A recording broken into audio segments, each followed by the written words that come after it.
ये बात है 15 मार्च सन 1959 की, जब मुंबई की एक छत पे 7 घरेलू महिलाएं इकट्ठी हुई। मकसद था महिलाओं को, स्पेशली घरेलू महिलाओं को जो कि ज्यादा पढ़ी लिखी नहीं हैं, उन्हें सक्षम बनाना और उन्हें कमाई का एक जरिया देना। शुरू में इन 7 महिलाओं ने 80 रुपए उधार लेके पापड़ बनाना शुरू किया और जब 1 किलो पापड़ बनाने में 50 पैसे का प्रॉफिट हुआ तो इन महिलाओं में जोश आ गया, क्योंकि 1959 में 50 पैसे का प्रॉफिट भी बहुत बड़ी बात हुआ करती थी। फिर क्या था, इन महिलाओं के विजन से और भी महिलाएं इनके साथ जुड़ती चली गई और आज इस कंपनी में 45,000 से ज्यादा महिलाएं काम करती हैं। ये कंपनी 15 से ज्यादा देशों में अपने प्रोडक्ट सेल करती है और जो कंपनी 80 रुपए उधार लेके शुरू हुई थी, आज वो कंपनी 1600 करोड़ रुपए की कोऑपरेटिव कंपनी बन चुकी है, जिसकी वन ऑफ को फाउंडर है जसवंती बेन। गाइस, मैं बात कर रहा हूं लिज्जत पापड़ कंपनी की। आपको ये स्टोरी कैसे लगी चैट सेक्शन में जरूर लिखेगा। इलेक्ट्रिक कार्स के साथ सबसे बड़ी समस्या डिस्चार्ज होने पर उसे टाइम टू टाइम चार्ज करने की है और ये बहुत बड़ी हेडेक है। लेकिन नीदरलैंड की एक कंपनी लाइट ईयर्स ने इस समस्या का समाधान निकाल लिया है। उन्होंने एक ऐसी कार बनाई है जिसे हर महीने सिर्फ एक ही बार चार्ज करने की जरूरत पड़ेगी। और ये कंपनी यहीं तक ही नहीं रुकी, बल्कि उन्होंने एक ऐसा गोल सेट किया है जिससे कार को 6 महीने में सिर्फ एक ही बार चार्ज करने की जरूरत पड़े। ये कार अभी 2 तरीके से चार्ज होती है, एक तो चार्जर से और दूसरा सोलर पैनल से।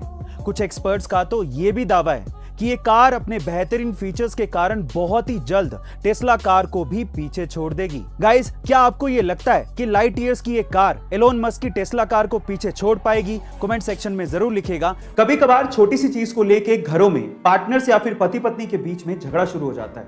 हमारे ओपिनियंस मैच नहीं करते और इसीलिए हम लोग आर्ग्यूमेंट करना शुरू कर देते हैं और सेल्फ कंट्रोल ना होने की वजह से स्थिति बद से बदतर होती चली जाती है। और अगर आप ऐसी सिचुएशन से बचना चाहते हैं तो सबसे पहले जैसे ही आपको महसूस हो कि आर्ग्यूमेंट या झगड़ा शुरू होने वाला है, अपने आप को 10 मिनट के लिए उस सिचुएशन से दूर कर लीजिए और कम से कम 10 मिनट तक आप किसी भी बात का जवाब ना दीजिए और हो सके तो बाथरूम जाइए और उस हाथ से ब्रश कीजिए, जनरली जिस हाथ से आप ब्रश नहीं करते हैं, जिससे आपका दिमाग उस प्रॉब्लम को एक नए सिरे से सोचेगा और हो सकता है कि आपको सॉल्यूशन भी मिल जाए और आपका इससे सेल्फ कंट्रोल भी बढ़ना शुरू हो जाएगा।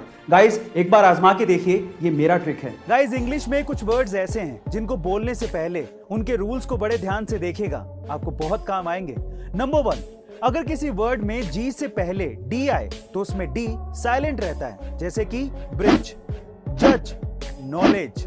नंबर 2, अगर किसी वर्ड में ओ से पहले एच आए तो उसमें एच साइलेंट रहता है, जैसे कि ऑनर, आवर, ऑनेस्ट। नंबर 3, अगर किसी वर्ड में एन से पहले जी आए तो उसमें जी साइलेंट रहता है, जैसे कि design, sign. And last number 4, अगर किसी वर्ड में एम के बाद बी आए तो उसमें बी साइलेंट रहता है, जैसे कि बॉम्ब, बॉम्ब, थंब, डम। ऑस्ट्रेलिया और पाकिस्तान के बीच हुए सेमीफाइनल में हर किसी पाकिस्तानी को हसन अली से मैथ्यू वेड का कैच पकड़ने की उम्मीद थी, लेकिन ऐसा नहीं हुआ और कैच हसन अली के हाथों छूट गया। इसके बाद मैथ्यू वेड ने पूरा फायदा उठाते हुए 3 छक्के मारकर मैच को ही खत्म कर दिया और ऑस्ट्रेलिया T20 वर्ल्ड कप 2021 के फाइनल में पहुंच गया। इसके बाद हसन अली बुरी तरह से ट्रोल होने लगे और बात यहीं तक ही खत्म नहीं हुई। कप्तान बाबर आजम ने भी हसन अली को सपोर्ट नहीं किया और अपने इंटरव्यू में हसन अली का कैच छोड़ना ही मैच का टर्निंग पॉइंट बता दिया, जिसके बाद से पाकिस्तान की सारी आवाम हसन अली को बुरा भला कहने लगी। गाइस, क्या आपको यह लगता है कि हसन अली का कैच छोड़ना ही मैच का टर्निंग पॉइंट था? कमेंट सेक्शन में जरूर लिखिएगा। गाइस, आपको वो टाइम याद है जब आप किसी रिटेलर या किराने की शॉप पे सामान खरीदते थे और पेमेंट की टाइम पे छुट्टे ना होने की वजह से वो रिटेलर आपको टॉफियां पकड़ा देता था और आपको मजबूरी में वो टॉफियां लेनी भी पड़ती थी? बहुत बड़ी प्रॉब्लम थी यहाँ, लेकिन जहां पर प्रॉब्लम होती है वहां पर अपॉर्चुनिटी भी होती है और पेटीएम ने इस चीज को भांप लिया था। इसी वजह से पेटीएम ने अपनी टॉफियां लॉन्च कर दी, जिसका नाम पेटीएम स्वीट चेंज रखा। अब होता कुछ यूं कि अगर रिटेलर के पास चेंज नहीं होता तो वो कस्टमर को पेटीएम की टॉफियां पकड़ा देता और वही पेटीएम की टॉफियों पर एक यूनिक कोड होता था, जिससे कस्टमर अपने पेटीएम अकाउंट में उतना ही पेटीएम कैश उस यूनिक कोड से ऐड कर लेता था। अब इससे कस्टमर को तो फ्री में टॉफियां मिल गई, रिटेलर का भी फायदा हो गया और पेटीएम को नए नए डाउनलोड्स और कस्टमर मिल गए।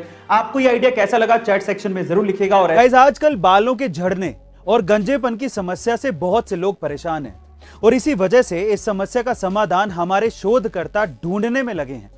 और इसी शोध में हार्वर्ड यूनिवर्सिटी के शोधकर्ताओं ने गंजेपन को दूर करने का एक तरीका भी इजाद कर लिया है।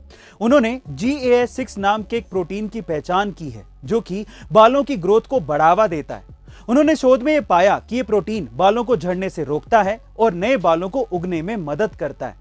इस प्रोटीन से गंजेपन की समस्या का स्थायी समाधान निकाला जा सकता है। अभी इसका ट्रायल चूहों पर चल रहा है, लेकिन जल्द ही इसका ट्रायल इंसानों पर भी किया जाएगा। गाइस, आपके घर में इस औषधि का इंतजार कौन कर रहा है? कमेंट सेक्शन में जरूर लिखिएगा और ऐसे अमेजिंग वीडियोस के लिए शेयर, सब्सक्राइब एंड लाइक। मिलते हैं अगली वीडियो में।